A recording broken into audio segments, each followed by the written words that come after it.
My name is Carlo Novac. I'm born and bred in Mount Isa, Queensland. I enlisted in the Australian Army in 2001 and was deployed to East Timor. Then I did tours to the Middle East, including Iraq and Afghanistan. Then again, I deployed to East Timor, which became Timor-Leste after gaining its independence. In a whole, I think the veteran community at large, anyone that's joined the military, you're always going to have that sense of servitude.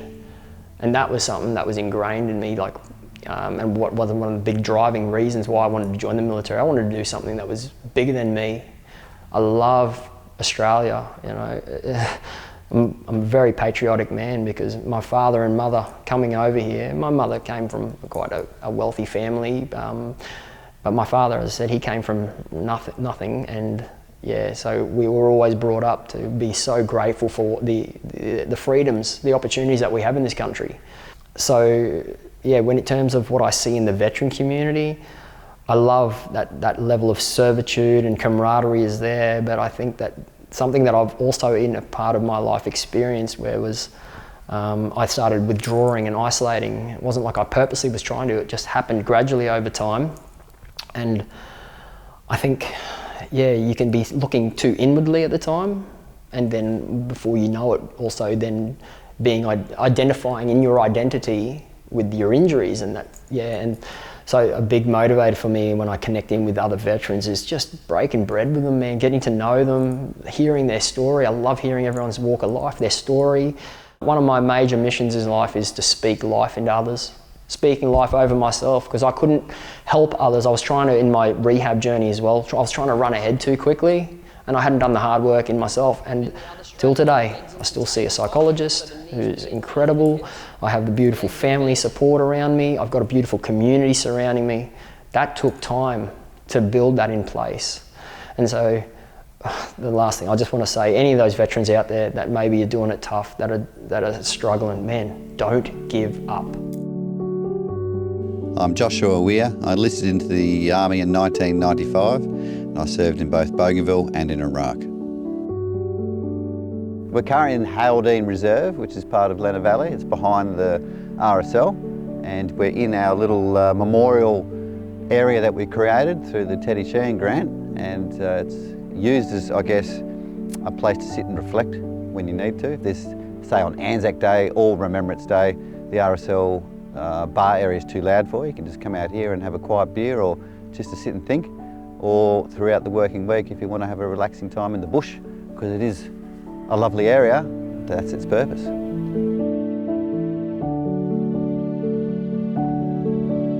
RSLs around the country, they're very important to many people.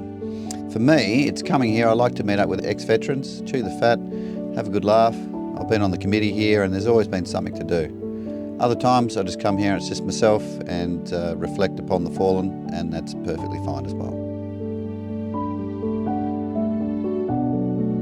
On the 8th of March 1944, my great uncle, also on my mother's side, was out over the English Channel, flew out to Calais. He was attached to the Royal Air Force, and he went out over Calais on a photographic run.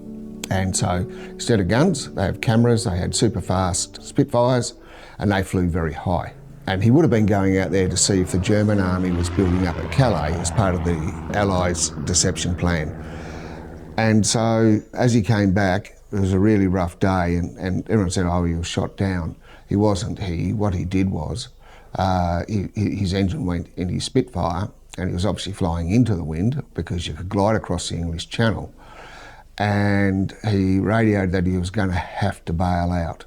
And apparently there was some form of triangulation where you hit button A, and then when you're ready to go, you hit button B, and it gives them, your side, a perception of where you are. Mm-hmm. He hit button A, and he went. He didn't hit button B. And so there's no triangulation of where he was, and they went out to look for him, but it was just wild, rough weather. And anyway, Alan passed away. And one day I was sitting there and I was looking at a book. I was 10 years old, and I remember this very clearly, and there was an aircraft crashing into the water, into the English Channel. And Mum came into the room and I looked at her and I said, Mum, I wonder if that's Uncle Alan's aircraft. And I just remember she froze. And I don't know why I'd know that was about Alan. I didn't know anything about him. And she froze and she said, we don't talk about that, and walked out of the room. And it wasn't until 2014 when we went to the Australian War Memorial and Alan's daughter, my second cousin, came with us. And that was the first time she'd ever seen her father's name on the wall there. And she said, why is it so shiny compared to the rest of the names? I said, that's because I come here often and, you know, rub the names, you know. When you lost someone in a war like that, families, the ripple effect went on for 2-3 generations. Women generally remarried pretty quickly, and then it became, you know, there were stepfathers and all that sort of thing, and it just didn't work. You know, there was a lot of problems, and of course that filtered down through the ages.